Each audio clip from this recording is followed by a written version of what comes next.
सभी दर्शकों को नमस्कार भाइयों। आज हम आपको ये जो पत्थर बेल दिखा रहे हैं, हम हमारे हाथ में भी है, पेड़ भी है। आज हम आपको इसके औषधीय गुणों से परिचित कराएंगे। ये तासीर में बड़ी ठंडी होती है और ये हमारे स्वास्थ्य के लिए बड़ी लाभदायक चीज़ होती है भाइयों। इसके अंदर vitamin C, calcium, fibre, protein, iron iron iron आदि पोषक तत्व भरपूर मात्रा में मिलते हैं भाइयों। यह हमारी पेट के लिए बहुत ही अच्छी है। यह हमारे पेट रोग में, अजीर्ण में, डायरिया में, संग्रहणी में, खून साफ करने में, आदि मर्जों में, किडनी में, आदि मर्जों में बहुत ही लाभकारी साबित होती है भाइयों।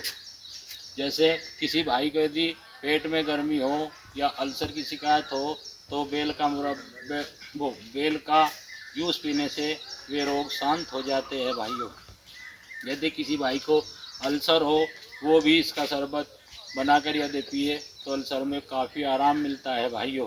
यदि किसी भाई को खूनी बवासीर हो, वो भी इसके पत्तों का अर्क पीने से लाभ उठा सकता है। ये तासीर से ठंडा होता है, पेट की गर्मी को शांत करता है भाइयों। ये इससे बंदी लैट्रिन आती है, न कब्ज छोड़ता, ना ये दस्त लगने देता। ये दस्तों में भी लाभकारी है।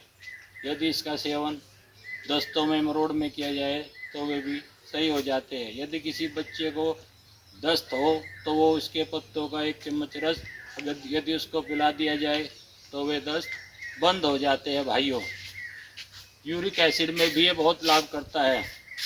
श्वेत पर्दर महिलाओं का इसके सेवन से पूर्णतः दूर हो जाता है।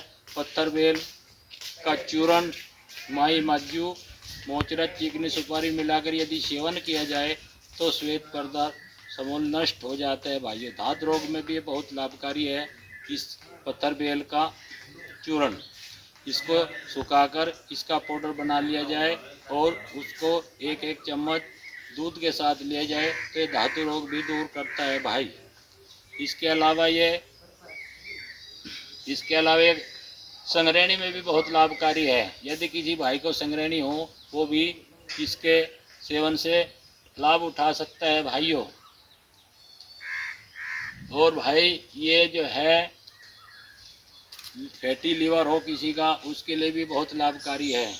इससे कई तरह से प्रयोग में लिया जा सकता है। इसका मुरब्बा भी बनाया जाता है, इसको फल के रूप में भी खाया जाता है भाइयों, और इसके पत्तों का सेवन भी किया जाता है।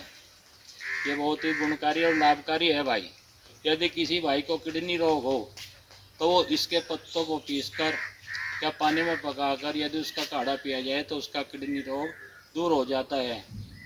इससे पेशाब भी खुल कर आता है। यदि किसी भाई को लू लग जाए तो वो इसका शरबत अगर पी ले तो लू की समस्या से भी उसको बचाता है। ये खुश्की दूर करता है। इसका 1 गिलास यदि शरबत पी लिया जाए तो पूरे दिन ये प्यास नहीं लगने देता। प्यास के दिक्कत में ये बहुत ही गुणकारी और लाभकारी चीज़ है भाई। ये बड़ी ठंडी, बड़ी शीतल होती है। इसका जो ऊपरी भाग होता है वो कठोर होता है और जो अंदर का भाग होता है बड़ा ही मुलायम और नरम होता है। इसको खाने में बड़ा ही स्वादिष्ट लगता है फल, और लाभ भी बहुत पहुंचाता है भाइयों। डायबिटीज के लिए भी बहुत लाभकारी। यदि किसी भाई को शुगर हो तो सुबह सुबह इसकी 2-4 यदि कॉम्पल चाव ले तो धीरे धीरे शुगर को नॉर्मल बना देता है भाइयों। ये देख लो अच्छी तरह से। जिस भाई को ये समस्या हो इनसे लाभ उठा सकता है। इसके अलावा यदि किसी भाई के मसूड़े से खून आती हो, मुआद आते हो, पी पाता हो तो वो भी इसके पत्तों का काढ़ा बनाकर यदि उनसे कुल्ला करे तो वे रोग धीरे धीरे समूल नष्ट हो जाते हैं भाइयों। बहुत ही अच्छे और बहुत ही गुणकारी पेड़ है भाइयों। यदि इस लाभ ये सभी औषधीय गुणों से लाभ उठाना चाहिए इस पेड़ के।